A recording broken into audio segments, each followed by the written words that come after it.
Trent bridge के ground पे जब इंडिया 125 रन से हार के अपनी सबसे शर्मनाक हार को देख रहा था, तो सबके जहन में एक ही सवाल था कि जब 2018-19 में हम सेना कंट्रीज में बैलेटर्स जीत रहे थे विराट कोहली की कैप्टनसी में, तो लोग ये कहते थे कि इसमें क्या बड़ी बात है, हम आईसीसी ट्रॉफीज नहीं जीत रहे, सेना कंट्रीज के बैलेटर को हम कुछ समझते ही नहीं थे। पर अब हम ये फील कर रहे हैं कि चीज़ें बहुत डिफरेंट हैं, काफ़ी कुछ है। उस टाइम हमारे पास दुनिया के दो सबसे बेहतरीन स्पिनर्स थे, कुलदीप यादव, चहल, उनका कॉम्बिनेशन कुलचा एक अलग तरीके से चलता था। यंग जसप्रीत बुमराह सीन पे थे, शमी थे, काफ़ी सारे कुछ टैलेंट था। अब क्या है? अब हमारे पास रिस्ट स्पिनर्स का कबर्ड पूरा खाली हो चुका है। यंग फास्ट बॉलर्स आ रहे हैं, पर उस तरह की पेनिट्रेटिव, उस तरह की विकेट टेकिंग एबिलिटी नहीं रखते हैं। आप क्लियरली देखें कि रवि बिश्नोई की तरफ हम वापस क्यों जाना पड़ा, क्योंकि उसके बाद कौन है?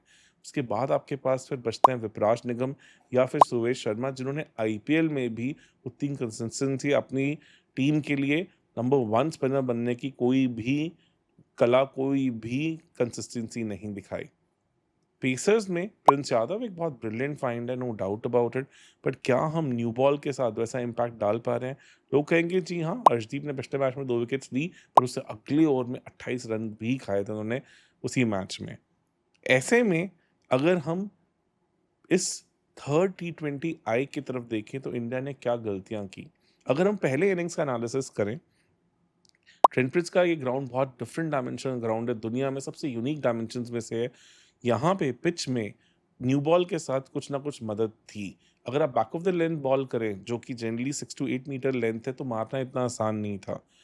वहाँ पे इंडिया ने पहले 2 ओवरों में उसी तरह की कहानी की और इंग्लैंड के बैटर्स को ज़्यादा कर नहीं पाए। पर उसके बाद तीसरे ओवर में अर्शदीप फुलर जाने लगे, वाइड यॉर्कर्स करने लगे, which just did not make any sense. और वहाँ पे फिर जॉस बटलर जैसे एक एक्सपीरियंस बैटर ने उस चीज़ का पूरा फ़ायदा उठाया। उससे अगले ओवर में हर्षित राणा फुलर स्लोअर बॉल्स कर रहे थे, जिसके चलते उनको एक छक्का और एक चौका आसानी से पड़ा। प्रिंस यादव आए, उन्होंने टेलिंग यॉर्कर के साथ चीज़ थोड़ी-सी अंडर कंट्रोल की और एक back of the length ball पे उन्होंने इवन हैरी ब्रूक का विकेट भी निकाला, पर उसके सिवा किसी ने कुछ खास कंट्रोल नहीं दिया। इनफैक्ट स्पिनर्स बहुत आउट ऑफ कलर लगे। ऐसे लग रहा है कि वरुण चक्रवर्ती का वर्ल्ड कप का जो डिसअपॉइंटमेंट था, वो थमने का नाम ही नहीं ले रहा। दोनों टी20 आईज में उन्होंने काफ़ी एवरेज बॉलिंग की है और इस बार इवन अक्षर का भी हमें वो कंट्रोल नहीं दिखा। फील्डिंग के बारे में जितनी बात की जाए उतना कम है। आउटफील्डिंग में हम इस टाइम पे शायद दुनिया में one of the worst fielding side में से एक होंगे। हम चौके छोड़ते हैं, रेगुलरली कैचेस छोड़ते हैं। Overall standard of fielding has gone down significantly. उसके बाद हर्षित राणा वापस आया मिडल ओवर्स के अंदर। मैंने पहले भी कहा है कि is an effective bowler, was able to take 2 wickets, पर हम उसके बाद भी इंग्लैंड के मोमेंटम को कम नहीं होने दिया और मेरे हिसाब से इंग्लैंड 15 से 20 रन अबव पार था उस पिच के हिसाब से। स्टिल ऐसा नहीं है कि आज की डेट में टी20 क्रिकेट में 180 से 200 रन चेज़ नहीं होते। हमने फिर भी टोटल को बिल्कुल बियॉन्ड द रीच जाने नहीं दिया था। पर हाँ, बैटिंग के टाइम पे हम एक बहुत फिक्स पैटर्न के साथ आ रहे हैं, जो हमारे लिए हमेशा काम नहीं करता है। इंग्लैंड को इस पिच का अच्छे से पता था। उन्होंने back of the length balls की, शॉर्ट बॉल्स की, जो इस पिच के हिसाब से सही थी। पर हमने एक चीज़ पैटर्न देखा था, after the first 5-6 overs ball जब थोड़ा सॉफ्ट हो रहा था, तो इस पिच पे उतनी हरकत, उतना कुछ नहीं कर रहा था। ऐसा नहीं था कि पिच में नेचुरल मूवमेंट था, बट थोड़ा-सा न्यू बॉल के साथ एक उछाल था, बाउंस था, थोड़ा-सा बॉल हल्का-सा फँस के आ रहा था, जिसके कारण शॉट मेकिंग उतनी आसान नहीं थी। वहाँ पे आपको एक प्लेटफ़ॉर्म की बिल्ड करने की ज़रूरत थी, थोड़ा तरीके से खेलने की ज़रूरत थी। जी हाँ, हमें पता है कि अभिषेक शर्मा और वैभव सूर्यवंशी एक ही स्टाइल में खेलते हैं, पर आप अभिषेक शर्मा के डिसमिसल्स का एक पैटर्न देखें। Outside off stump, back of the length ball पे वो जनरली कट मारने जाते हैं और बॉल स्लाइस होता हुआ थर्ड मैन रीजन के अंदर कैच हो जाते हैं। आयरलैंड के अगेंस्ट सेकेंड टी20 आई में भी जय मुंद्रा ने उनको इसी तरह से डक पे निकाला था और आईपीएल में उनके आप अनगिनत इस तरह के डिसमिसल्स देख लेंगे।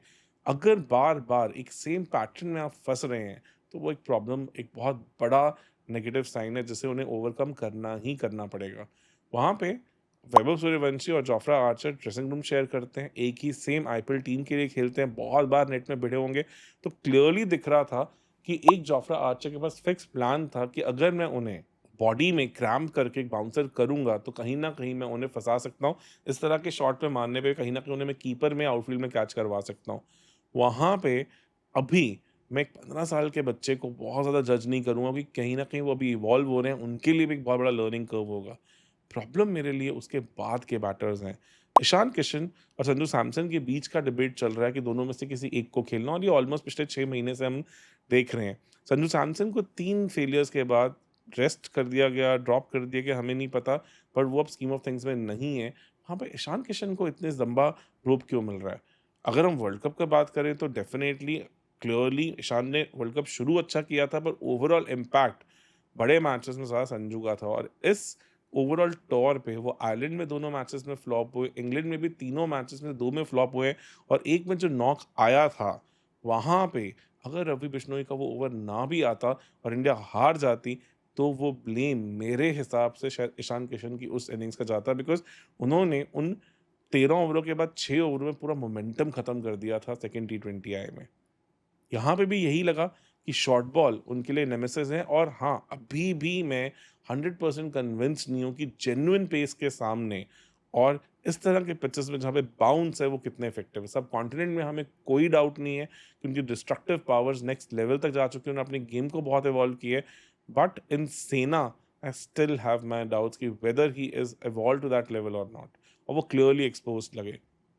उसके बाद जब 3 विकेट्स निकल गई थी, हमें पता था कि यहाँ पे एक प्लेटफ़ॉर्म की ज़रूरत है, वहाँ पे कैप्टन श्रेयस अय्यर एक नथिंग बॉल पे फ्लिक करते हुए एक एवरेज शॉट खेल के आउट हुए, जिससे जोफ्रा आर्चर भी हैरान थे कि उन्हें विकेट कैसे मिली, वो मेरे बियॉन्ड था। बिल्कुल समझ ही नहीं आया कि कोशिश क्या करने की जा रही थी। ऐसा नहीं है कि इतना आईपीएल खेलने के बाद हमें ये समझ नहीं आता कि 160 चेज़ कैसे करना है। पर हाँ, आईपीएल में एक पैटर्न है जिसने इंडियन क्रिकेट को बहुत नेगेटिवली इम्पैक्ट किया है।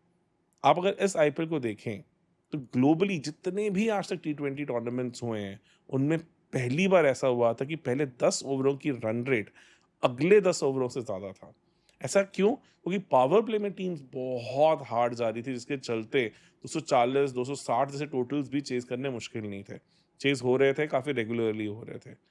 वही सेम पैटर्न आप इंडियन टीम से शायद इंटरनेशनल क्रिकेट में भी देख रहे हैं, जहाँ पे वो एक्स्ट्रा हार्ड जाने की कोशिश कर रहे हैं, और बार-बार ऐसा हो रहा है कि हम क्लस्टर में विकेट्स लूज़ करके एक टोटल जो चेज़ हो सकता था, उसका भी पूरा मॉकरी बना देते हैं। इस बार कुछ उससे ज़्यादा हुआ। श्रेयस अय्यर आउट हुए, उसके बाद अक्षर पटेल आए, उनके ऑलरेडी उस ओवर में 10 रन्स आ चुके थे। थोड़ा जोफ्रा आर्चर का शायद उस स्पेल का लास्ट ओवर था, उन्हें प्ले आउट करने की ज़रूरत थी। वहाँ पे आउटसाइड ऑफ स्टंप पिच पे जहाँ पे क्रॉस खेलना, ऑन द अप खेलना उतना ईज़ी नहीं था। एक एवरेज शॉट और हम 5 डाउन हो गए, और उसके बाद तिलक वर्मा जैसे अपने शेल में ही चले गए। मैं आज की डेट में उनके ओवरऑल रोल, उनके ओवरऑल स्किल को लेके बहुत कन्फ्यूज़ हूँ कि एक क्लैरिटी नहीं समझ आ रही कि एग्ज़ैक्टली वो करना क्या चाहते हैं। हाँ, एक चीज़ अच्छी है कि वो किसी भी नंबर पे आप खिलाना चाहें, वहाँ खेलना के लिए कभी वो ना नहीं बोलते, एक वो पैनापन दिखाते हैं, बट क्या नंबर्स उस चीज़ को जस्टिफ़ाई कर पा रहे हैं? कहना थोड़ा मुश्किल है। हर्षित राणा को भेजना क्योंकि आपके पास राइटीज़ नहीं है, पर शिवम दुबे के ऊपर थोड़ा समझ नहीं आया। ओवरऑल हम 125 रन से हारे, 76 ऑल आउट हुए हैं। इससे ज़्यादा शर्मनाक, इससे ज़्यादा बुरी हार शायद नहीं हो सकती थी, और ऐसा लग रहा है कि इंडियन क्रिकेट एक फॉर्मेट जिसे रूल कर रहा था, शायद उसमें भी अब डाउन जा रहा है। पहली बार ऐसा हुआ है कि हम 5 मैचेज़ एक लगातार सीरीज़ के अराउंड भी हम एक भी मैच ना जीत पाएँ, ऐसा कभी हुआ नहीं इंडियन हिस्ट्री में। 20 साल में शायद टी20s में कुछ ऐसा होने जा रहा है जो हमारे साथ कभी जुड़ा नहीं हुआ था, और गौतम गंभीर के टेन्योर में ये चीज़ें नॉर्मल हैं। हमने बहुत सालों की पुरानी हिस्ट्री बार-बार तोड़ी है, और शायद इस बार फिर से तोड़ने की तरफ पूरी अग्रसर हैं। ऐसे में वे फॉरवर्ड क्या है? वे फॉरवर्ड न्यू बॉल को काउंट करवाना होगा, हमें वहाँ पे अटैकिंग ऑप्शंस चाहिए, स्पिनर्स को टाइट होना पड़ेगा, कपबोर्ड खाली होता जा रहा है, पर जो रिसोर्सेज़ उन्हें को मैक्सिमाइज़ करना पड़ेगा। वरुण चक्रवर्ती एक डिफेंसिव स्पिनर बन रहे हैं, डार्ट्स मार रहे हैं 90-95, 100 किलोमीटर पे, इस लेवल पे वो चीज़ें नहीं चल पाएँगी। आपको गाइल चाहिए, आपको कहीं न कहीं कुछ प्लान करना पड़ेगा। श्रेयस अय्यर भी पिछले 2 महीने में एज़ अ कैप्टन जो हमें दिखे हैं, वो एक वरिंग साइन है। पिछले 11-12 मैचेस में वो एक ही मैच जीते हैं, और सभी मैचेस लगातार हारते जा रहे हैं, और कई मैचेस में तो बहुत एम्बैरेसिंग डिफीट्स भी हो रही हैं। वहाँ पे मैनेजमेंट पे पूरे सवालिया निशान हैं। हम ऑलरेडी घर में बुरी तरह टेस्ट मैच हारने शुरू हो चुके हैं। बाहर तो हम बहुत सालों से कुछ ज़्यादा कुछ करते भी नहीं आए थे। हम ओडीआईज़ में घर में सीरीज़ हार रहे हैं और उसके बाद अगर टी20s में भी ये पैटर्न बनना लग गया कि हम सेना कंट्रीज़ में जाके टी20s भी नहीं जीत पा रहे हैं, तो फिर इंडियन क्रिकेट को हम किस तरफ जाते हुए देख रहे हैं? ऐसे में सवाल उठने ज़रूरी हैं और as a Indian cricket fan मेरे हिसाब से अब मैनेजमेंट को एक क्लियर पिक्चर देनी पड़ेगी, दिखाना पड़ेगा कि हाँ, वो इतनी एरोगेंस के साथ एक सेना कंट्री में जाके नहीं खेल सकते। उन्हें एक प्लान करना पड़ेगा, उन्हें सिचुएशन को, कंडीशंस को रिस्पेक्ट करना पड़ेगा और उसके हिसाब से अपनी गेम को ढालना पड़ेगा। आईपीएल में चीज़ें अलग हैं, फ्लैट डेक्स है, इम्पैक्ट प्लेयर है, बहुत सारी चीज़ें हैं। आप शायद पावर प्ले में 80-90 का स्कोर करके मैच को वहीं किल करने की एबिलिटी रखते हैं, पर इंटरनेशनल क्रिकेट शायद ज़्यादा भी बदली नहीं है।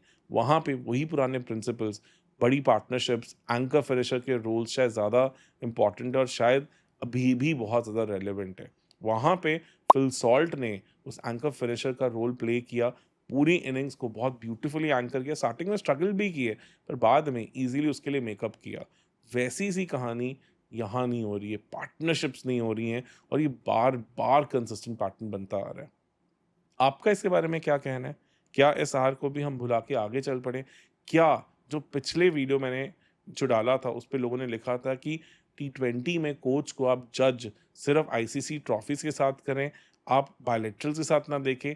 क्या इन सब चीज़ों के लिए अब हम किसी को ज़िम्मेवार नहीं मानेंगे और शायद इन सब चीज़ों को भूल के आगे चल पड़ेंगे या फंडामेंटली इंडियन क्रिकेट में कुछ चेंज होने की ज़रूरत है? प्लीज़ कमेंट सेक्शन में पक्का बताएँ आपका इसके बारे में क्या मानना है? क्योंकि इस हार ने मेरे हिसाब से हमें अच्छे से झंझोड़ दिया है और कुछ सवाल हमारे सामने रखे हैं। धन्यवाद।